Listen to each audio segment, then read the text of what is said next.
ইন্দোনেশিয়ার বালিতে ঘুরতে গিয়ে পুরো ভারতকে লজ্জাজনক অবস্থায় ফেলে দিয়েছে এক পরিবার। হোটেলের জিনিসপত্র চুরি করে ধরা পড়ার পর তীব্র ক্ষোভ ছড়িয়ে পড়েছে নেটিজেনদের মাঝে। বালিতে বেড়াতে গিয়ে একটি হোটেলে উঠেছিলেন ভারতীয় ওই পরিবারটি। তবে বেড়ানো শেষ করে হোটেল থেকে বের হওয়ার সময়ই ঘটে বিপত্তি। তাড়াহুড়ো করে তাদের বেরোতে দেখেই সন্দেহ হয় হোটেল কর্মীদের। এরপর তারা ব্যাগগুলো পরীক্ষা করতে যান, কিন্তু এতে তীব্র আপত্তি জানায় ওই পরিবার। রীতিমতো কথা কাটাকাটি শুরু হয়, তবে শেষ পর্যন্ত তাদের হোটেল কর্তৃপক্ষের নিয়ম কানুনের কাছে হার মানতে হয়।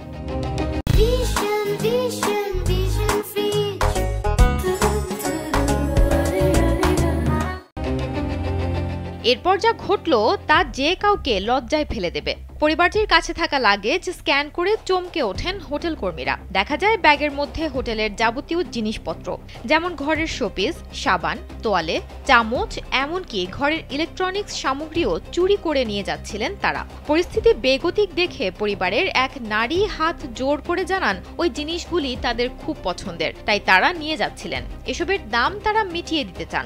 তাদের যেন ওই সামগ্রী সহ ছেড়ে দেওয়া হয়, না হলে বিমান ধরতে পারবেন না। পরিবারটির এমন কাকুতি মিনতিতে মন গলেনি হোটেল কর্তৃপক্ষের। তারা সাফ জানিয়ে দেন দাম নেওয়া হবে না, জিনিসগুলোই ফেরত দিতে হবে। হোটেলের একজন কর্মী বলেন, আপনাদের অর্থ থাকতে পারে, তা দিয়ে আপনারা সব কিনে নিতে পারেন, কিন্তু তাতে কোনো সম্মান নেই। এ ঘটনায় অনেক ভারতীয় ক্ষোভ প্রকাশ করেছেন।